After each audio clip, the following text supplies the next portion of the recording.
Chapter 5. Specialized Knowledge. Personal Experiences or Observations. The fourth step toward riches.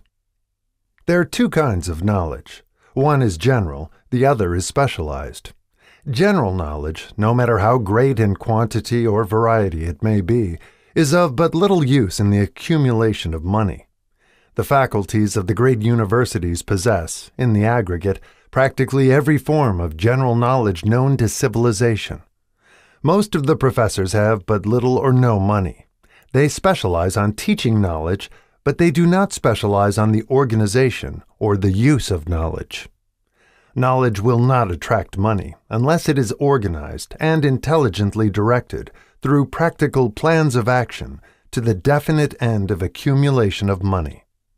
Lack of understanding of this fact has been the source of confusion to millions of people who falsely believe that knowledge is power. It is nothing of the sort. Knowledge is only potential power. It becomes power only when and if it is organized into definite plans of action and directed to a definite end. This missing link in all systems of education known to civilization today may be found in the failure of educational institutions to teach their students how to organize and use knowledge after they acquire it. Many people make the mistake of assuming that because Henry Ford had but little schooling, he is not a man of education. Those who make this mistake do not know Henry Ford, nor do they understand the real meaning of the word educate. That word is derived from the Latin word educo, meaning to educe, to draw out, to develop from within.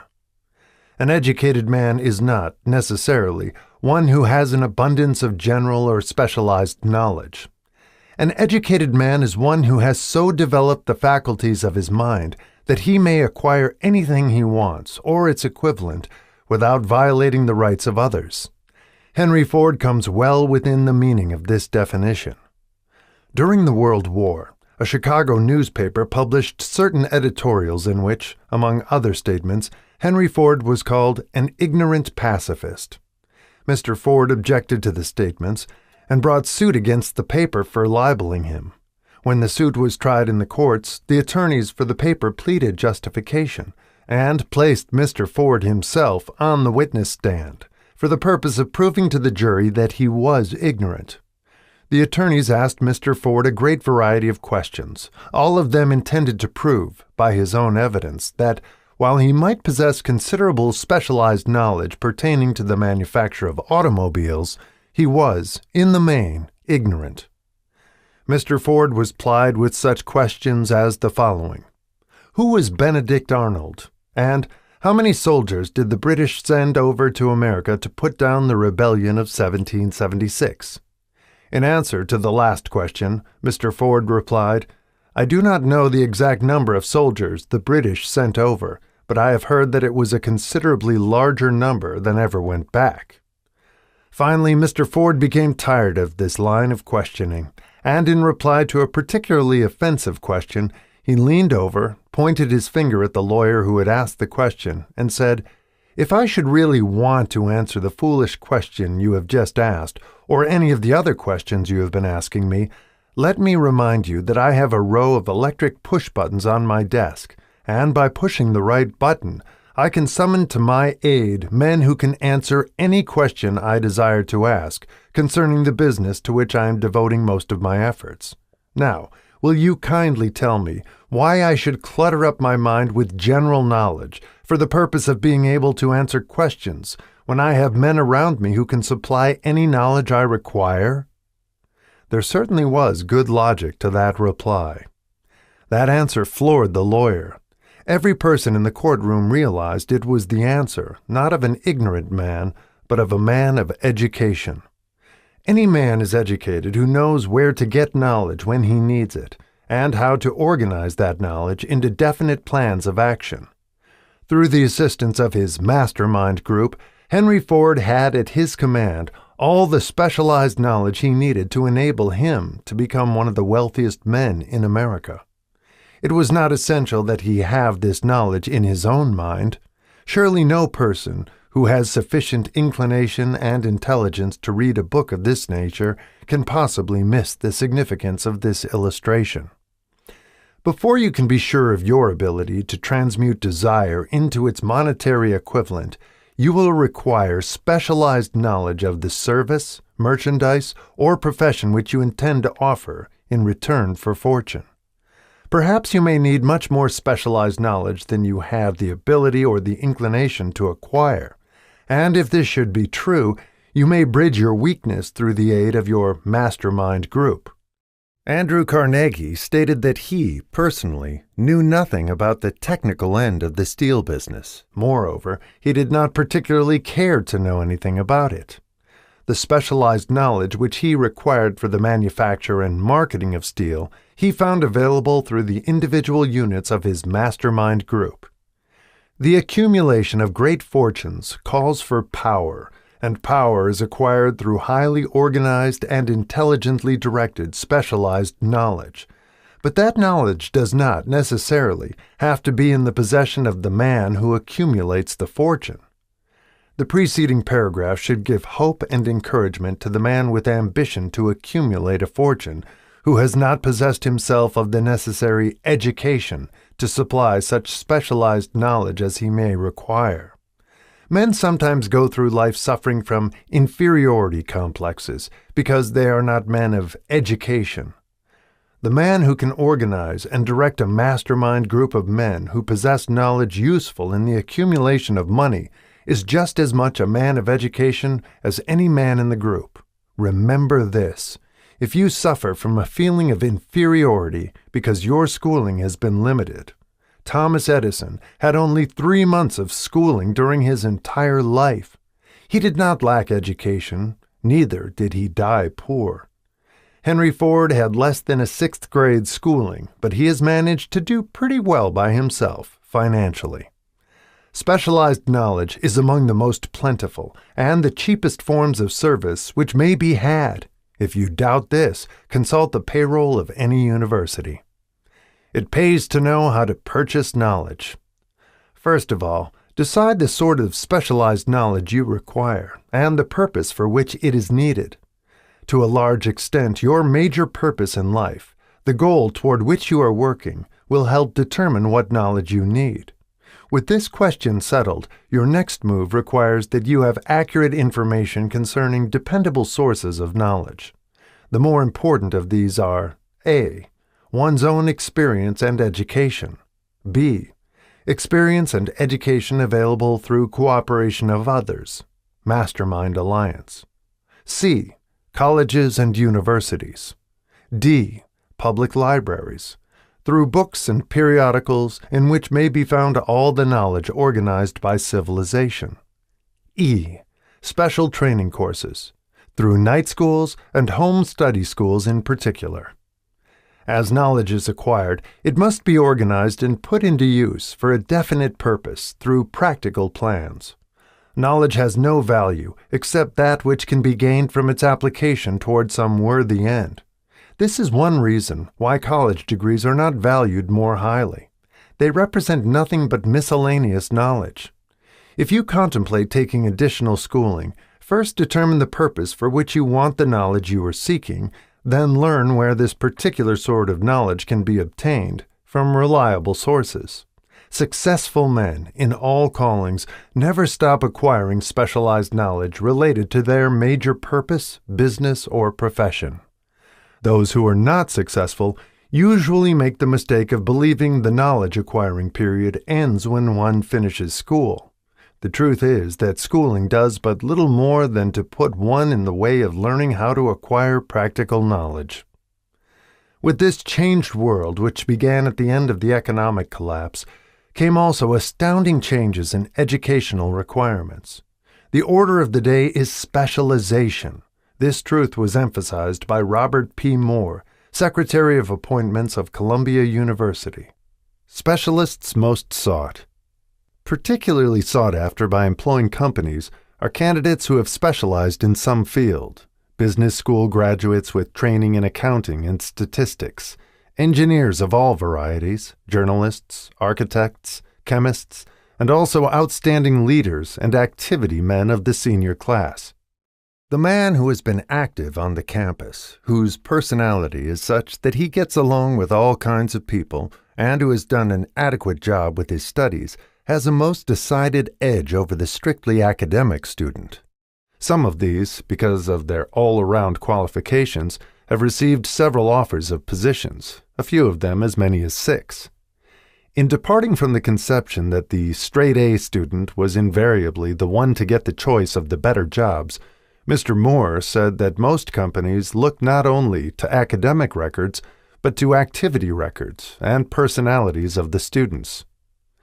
One of the largest industrial companies, the leader in its field, in writing to Mr. Moore concerning prospective seniors at the college, said, "We are interested primarily in finding men who can make exceptional progress in management work. For this reason, we emphasize qualities of character, intelligence, and personality far more than specific educational background." Apprenticeship proposed. Proposing a system of apprenticing students in offices, stores, and industrial occupations during the summer vacation, Mr. Moore asserts that after the first 2 or 3 years of college, every student should be asked to choose a definite future course and to call a halt if he has been merely pleasantly drifting without purpose through an unspecialized academic curriculum. Colleges and universities must face the practical consideration that all professions and occupations now demand specialists, he said, urging that educational institutions accept more direct responsibility for vocational guidance. One of the most reliable and practical sources of knowledge available to those who need specialized schooling is the night schools operated in most large cities. The correspondence schools give specialized training anywhere the U.S. mails go, on all subjects that can be taught by the extension method. One advantage of home study training is the flexibility of the study program, which permits one to study during spare time. Another stupendous advantage of home study training, if the school is carefully chosen, is the fact that most courses offered by home study schools carry with them generous privileges of consultation, which can be of priceless value to those needing specialized knowledge. No matter where you live, you can share the benefits. Anything acquired without effort and without cost is generally unappreciated, often discredited. Perhaps this is why we get so little from our marvelous opportunity in public schools. The self-discipline one receives from a definite program of specialized study makes up to some extent for the wasted opportunity when knowledge was available without cost. Correspondence schools are highly organized business institutions. Their tuition fees are so low that they are forced to insist upon prompt payments. Being asked to pay, whether the student makes good grades or poor, has the effect of causing one to follow through with the course when he would otherwise drop it. The correspondence schools have not stressed this point sufficiently, for the truth is that their collection departments constitute the very finest sort of training on decision, promptness, action, and the habit of finishing that which one begins. I learned this from experience more than 25 years ago. I enrolled for a home study course in advertising. After completing 8 or 10 lessons, I stopped studying, but the school did not stop sending me bills. Moreover, it insisted upon payment, whether I kept up my studies or not. I decided that if I had to pay for the course, which I had legally obligated myself to do, I should complete the lessons and get my money's worth. I felt, at the time, that the collection system of the school was somewhat too well organized, but I learned later in life that it was a valuable part of my training for which no charge had been made. Being forced to pay, I went ahead and completed the course. Later in life, I discovered that the efficient collection system of that school had been worth much in the form of money earned because of the training in advertising I had so reluctantly taken. We have in this country what is said to be the greatest public school system in the world. We have invested fabulous sums for fine buildings. We have provided convenient transportation for children living in the rural districts, so they may attend the best schools. But there is one astounding weakness to this marvelous system. It is free. One of the strange things about human beings is that they value only that which has a price. The free schools of America and the free public libraries do not impress people because they are free. This is the major reason why so many people find it necessary to acquire additional training after they quit school and go to work. It is also one of the major reasons why employers give greater consideration to employees who take home study courses. They have learned from experience that any person who has the ambition to give up a part of his spare time to studying at home has in him those qualities which make for leadership. This recognition is not a charitable gesture. It is sound business judgment upon the part of the employers. There is one weakness in people for which there is no remedy. It is the universal weakness of lack of ambition. Persons, especially salaried people, who schedule their spare time to provide for home study seldom remain at the bottom very long. Their action opens the way for the upward climb, removes many obstacles from their path, and gains the friendly interest of those who have the power to put them in the way of opportunity. The home study method of training is especially suited to the needs of employed people who find, after leaving school, that they must acquire additional specialized knowledge, but cannot spare the time to go back to school. The changed economic conditions prevailing since the Depression have made it necessary for thousands of people to find additional or new sources of income. For the majority of these, the solution to their problem may be found only by acquiring specialized knowledge. Many will be forced to change their occupations entirely. When a merchant finds that a certain line of merchandise is not selling, he usually supplants it with another that is in demand.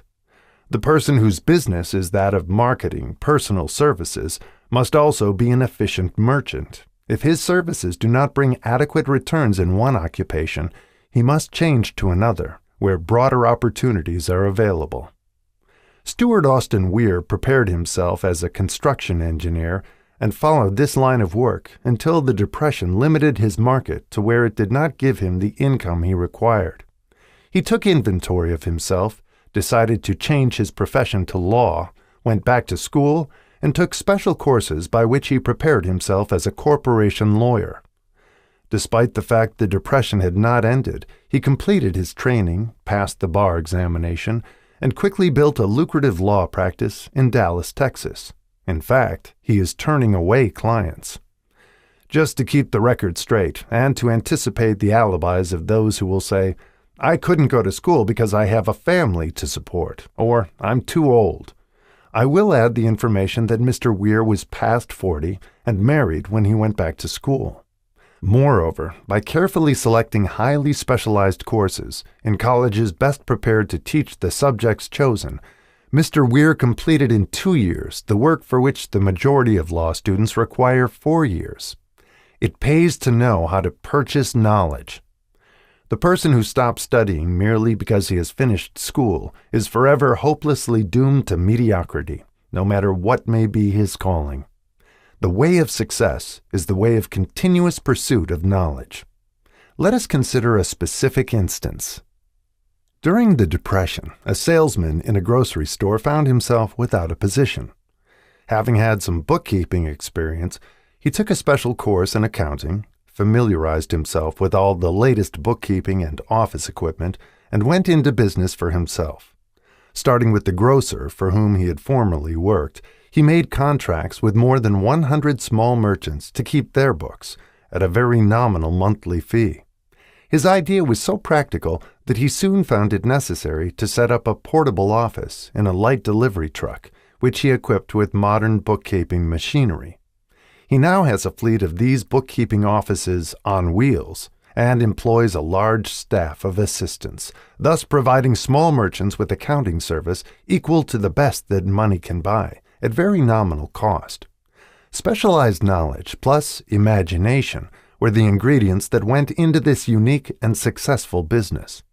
Last year, the owner of that business paid an income tax of almost 10 times as much as was paid by the merchant for whom he worked when the Depression forced upon him a temporary adversity which proved to be a blessing in disguise. The beginning of this successful business was an idea. Inasmuch as I had the privilege of supplying the unemployed salesman with that idea, I now assume the further privilege of suggesting another idea, which has within it the possibility of even greater income. Also the possibility of rendering useful service to thousands of people who badly need that service. The idea was suggested by the salesman who gave up selling and went into the business of keeping books on a wholesale basis. When the plan was suggested as a solution of his unemployment problem, he quickly exclaimed, "I like the idea, but I would not know how to turn it into cash." In other words, he complained that he would not know how to market his bookkeeping knowledge after he acquired it. So, that brought up another problem which had to be solved. With the aid of a young woman typist, clever at hand lettering, and who could put the story together, a very attractive book was prepared, describing the advantages of the new system of bookkeeping.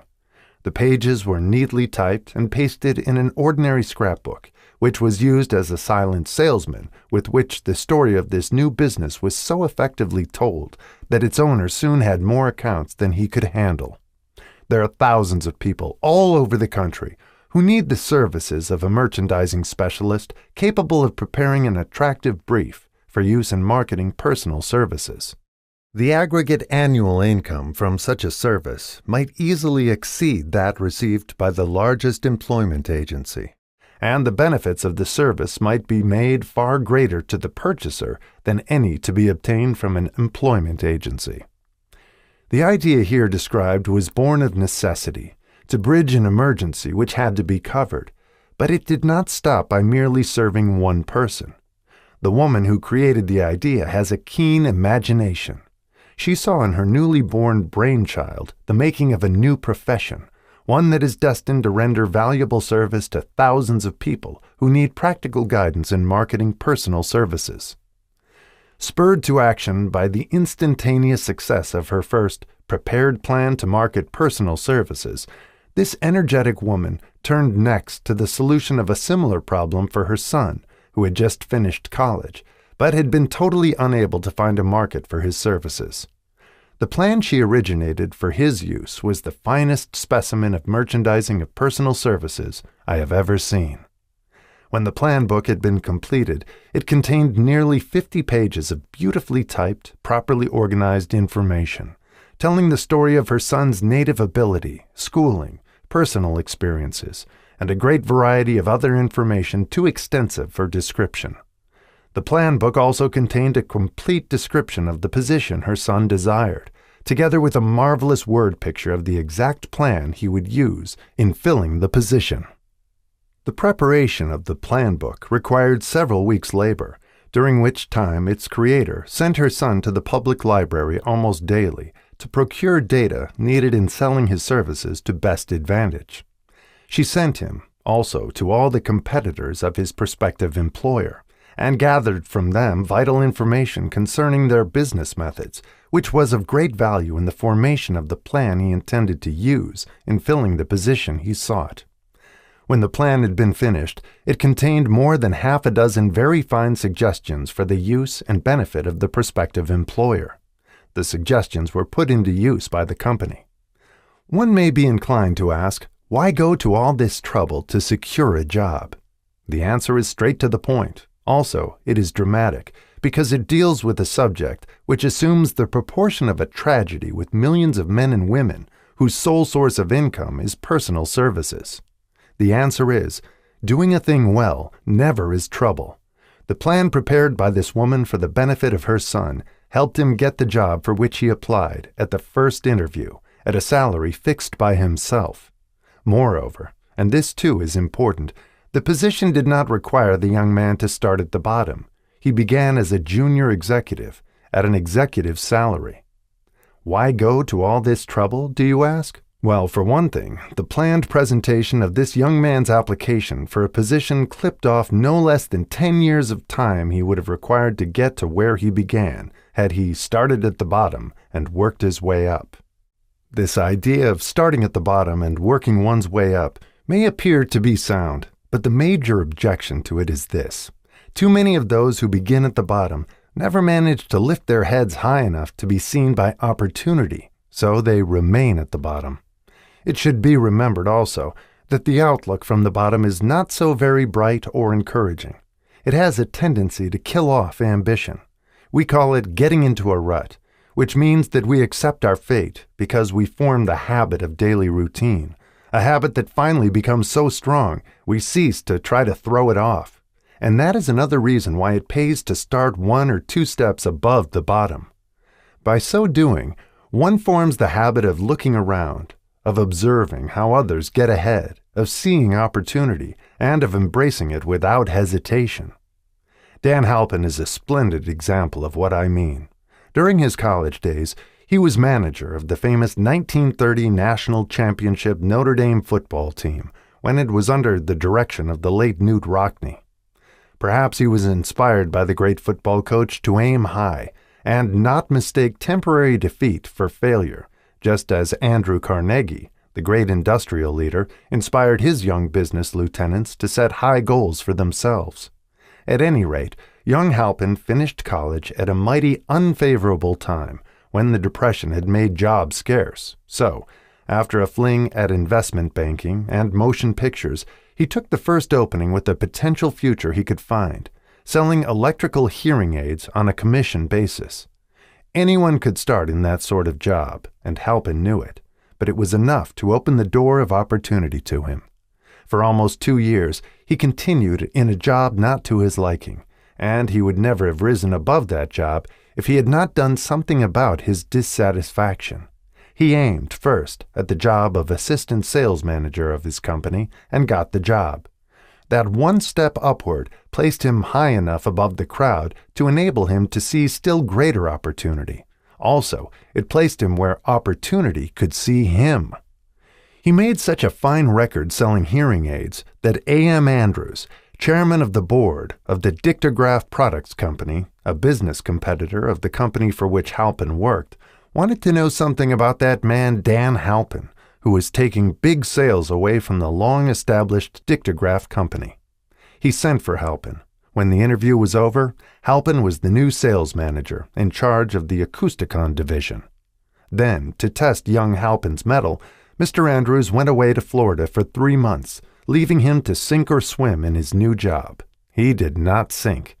Knute Rockne's spirit of "all the world loves a winner and has no time for a loser" inspired him to put so much into his job that he was recently elected vice president of the company and general manager of the Acousticon and Silent Radio division, a job which most men would be proud to earn through 10 years of loyal effort.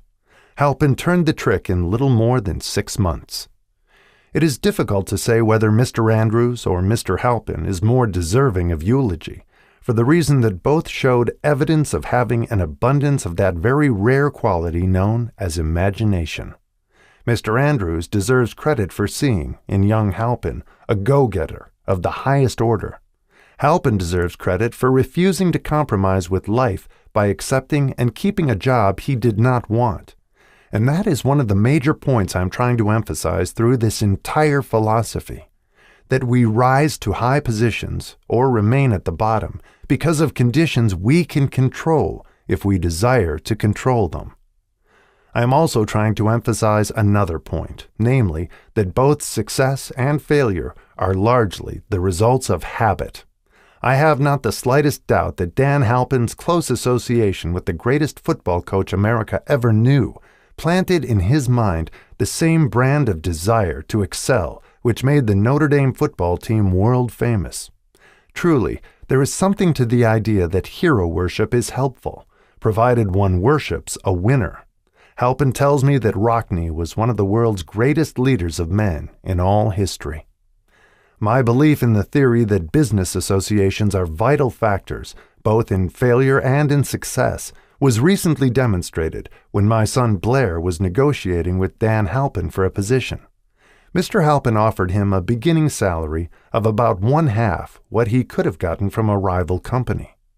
I brought parental pressure to bear and induced him to accept the place with Mr. Halpin because I believe that close association with one who refuses to compromise with circumstances he does not like is an asset that can never be measured in terms of money. The bottom is a monotonous, dreary, unprofitable place for any person. That is why I have taken the time to describe how lowly beginnings may be circumvented by proper planning. Also, that is why so much space has been devoted to a description of this new profession, created by a woman who was inspired to do a fine job of planning because she wanted her son to have a favorable break. With the changed conditions ushered in by the world economic collapse, came also the need for newer and better ways of marketing personal services.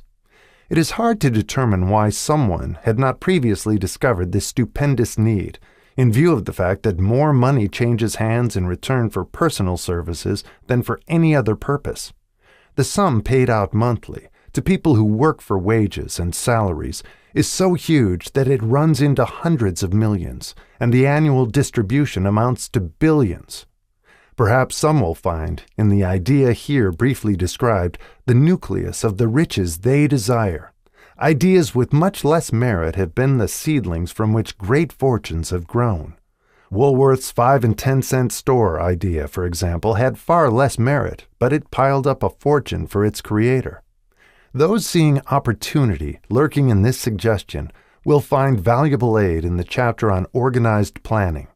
Incidentally, an efficient merchandiser of personal services would find a growing demand for his services wherever there are men and women who seek better markets for their services. By applying the mastermind principle, a few people with suitable talent could form an alliance and have a paying business very quickly. One would need to be a fair writer with a flair for advertising and selling, one handy at typing and hand lettering, and one should be a first-class business getter who would let the world know about the service.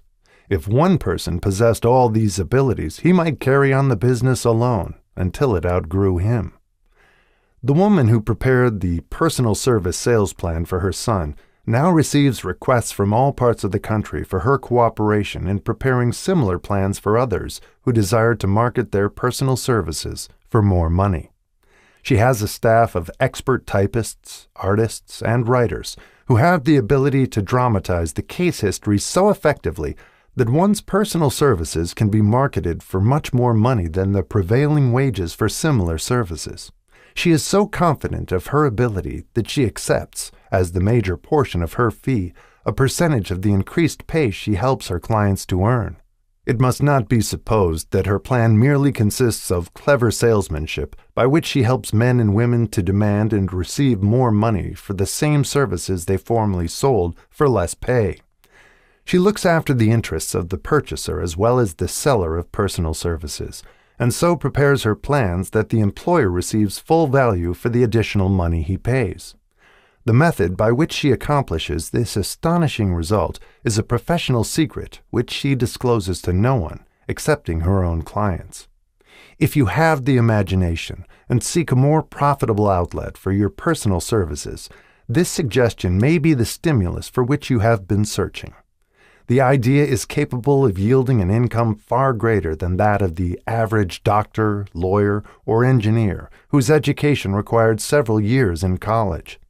The idea is saleable to those seeking new positions, in practically all positions calling for managerial or executive ability, and those desiring rearrangement of incomes in their present positions. There is no fixed price for sound ideas. Back of all ideas is specialized knowledge. Unfortunately, for those who do not find riches in abundance, specialized knowledge is more abundant and more easily acquired than ideas. Because of this very truth, there is a universal demand and an ever-increasing opportunity for the person capable of helping men and women to sell their personal services advantageously. Capability means imagination, the one quality needed to combine specialized knowledge with ideas in the form of organized plans designed to yield riches. If you have imagination, this chapter may present you with an idea sufficient to serve as the beginning of the riches you desire. Remember, the idea is the main thing. Specialized knowledge may be found just around the corner, any corner.